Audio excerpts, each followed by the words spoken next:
পুনৰ বহিৰাজ্যত সন্ধানহীন অসমৰ যুৱক হায়দৰাবাদত নিৰুদ্দেশ লংকাৰ উদালিৰ যুৱক পূব উদালিৰ মৃদুস্মণি নাথ নামৰ যুৱকজন নিৰুদ্দেশ হৈছে।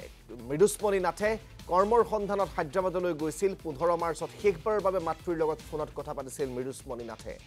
ইয়াৰ পিছৰে পৰা মোবাইল বন্ধ মৃদুস্মণিৰ। ঘটনা সন্দৰ্ভত আৰক্ষীক অৱগত কৰিছে পৰিয়ালৰ লোকে। কোনোৱে যুৱকজনৰ সন্ধান পালে 8812891421 আমি আলোকচিত্ৰ আপোনালোকক এটা উইণ্ডত দেখুৱাই আছো। 8812891421 নম্বৰত এই আলোকচিত্ৰ দেখুৱাই থকা যুৱকজনক কৰবাত প্ৰত্যক্ষ কৰিলে পৰিয়ালৰ লোকক অৱগত কৰিবলৈ অনুৰোধ জনাইছে।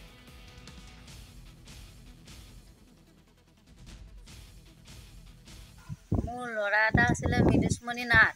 তেওঁ কৰ্মসূত্ৰে মানে হায়দৰাবাদলৈ গৈছিলে লগৰ ল'ৰা কেইটামানৰ লগত। বহুত দুখীয়া মানুহ আমি ল'ৰাটো পঢ়ি আছিলে।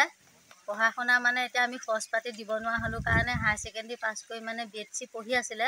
পঢ়াৰ কাৰণে মানে আমি এতিয়া অলপ অসুবিধাৰ কাৰণে আমাৰ ল'ৰাটো বাহিৰলৈ গৈছিলে।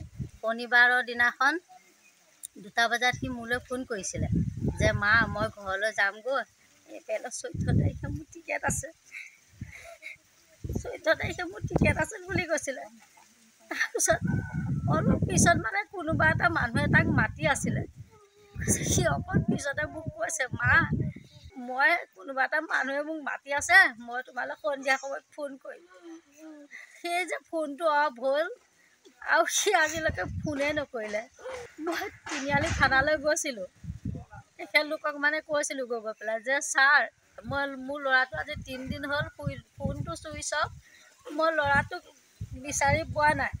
পিছত তেখেতলোকে ক'লে আপোনাৰ নামটো লিখক, মানুহজনৰ নামটো লিখক, ল'ৰাটোৰ নামটো লিখক আৰু ফোনৰ নাম্বাৰকেইটা লিখি থৈ আপুনি ঘৰলৈ যাওক।